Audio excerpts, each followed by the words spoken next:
Good morning. I'm AleciaEaton, and today I want to ask you a question. So, how many people in this room on the day you were born knew what you were going to do? Nobody? Really? Okay, well I'll give you a second chance. Who in this room let someone else decide for them what they're going to do with their life? Nobody? Well, I'll let you in on a little secret.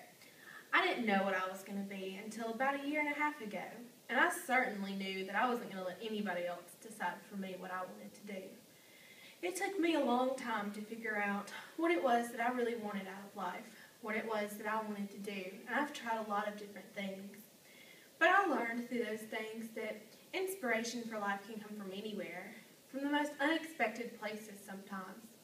My journey has taken me from working on a farm to working at a dead-end job that I hate, to going after an education that I was getting for all the wrong reasons, and finally to a television show where I discovered the inspiration for my life's career. It all started on a 20-acre farm in Sylvan Springs, Alabama. It's a small town, so don't worry if you've never heard of it, because nobody else has either. But this farm has been in my family since the late 1890s. My great-great-granddad bought it, and him and his family worked the farm and worked the land for years, for generations. And down through the years, they all had big families, big ones until mine, that is. I was born an only child, so I didn't have any brothers or sisters or anybody to take on the family name, much less the farm. It's just me. And I've always felt a little bit guilty that I wasn't born a boy, or that maybe my family didn't have a son or another child to take on farm and the family name. But it's just not something that I want to do. It's been in my family's blood for so long, but it just didn't make its way into mine. So, working on a farm is hard. Tilling up the garden, planting the seeds, hoeing the weeds, everything. It's hard. It's difficult work. And in the hot Alabama summer, who really wants to do that? Just give me some money and I'll go to Publix and buy my groceries there. Thank you very much. But I don't want to have to spend the time working and tilling the land. There's a lot of pride that comes with that, but it's just not something I wanted. So my journey took me then to a place of work. It was where my dad worked full-time apart from tending the garden. It was called United Cerebral Palsy of Birmingham, and I loved it there. So at 10, my dad decided he wanted to sign me up and let me volunteer with their summer program called Gene Teens, where we worked with children with developmental disabilities, autism, cerebral palsy, Down syndrome, everything like that. It was fun, and after 3 years of working with the children, I loved it. But I decided that I didn't want to work with the children anymore. I wanted to work with the adults. So when I was 14, I started working with the adults during the summer program, and I loved it. At the end of the year, they offered me a full-time job to come back next summer and work for them. So after that, every summer, every spring break, every school holiday, I was there working, making a check. While my friends went to the beach or went to their friend's house or a party, I was at work, and I always kind of resented that, but it was fun and I liked it. I liked where I worked a lot, and I wanted someday to be the administrator, or at least work my way up through the rankings.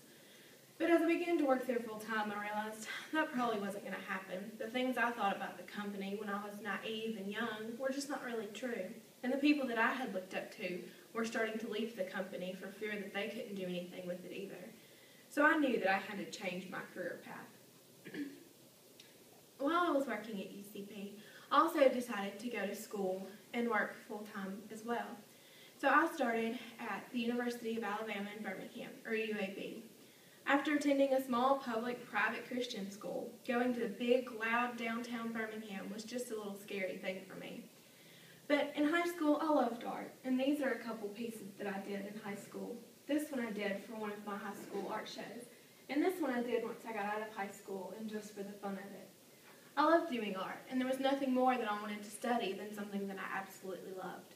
But the people in art school want you to make art for statements, not for fun, not something pretty that can hang on someone's wall, but something interesting and thought-provoking that'll hang in a museum one day. But that wasn't what I wanted to do. And throughout my life, people had told me, you know, just get a degree. It'll matter someday. It'll just get you a job. Just any old degree will work. So I changed my mind and started my history major.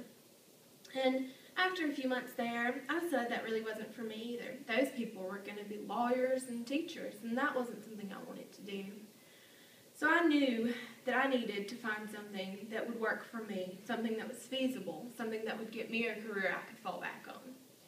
So after I was watching a show one day, I decided that I needed to find something for me. And I was watching this television show where a woman was giving birth. And you could see all the doctors and nurses running around knowing just what to do and how to help the lady. And I thought, wouldn't that be a wonderful thing to do? To know how to help someone when they're at their worst or at their best. To know how to comfort someone when their family member is dying, or to laugh with someone while they're giving birth to their first child. Wouldn't that be the thing to do? And so, on a very large whim, especially for me, I decided to go to nursing school. And in nursing school, they want you to study this book. This big, thick book. And they want you to know everything that's in it. But let's face it, I don't know everything that's in this book, but I do know the majority of it. And I do know how to comfort people and lift people up and encourage people.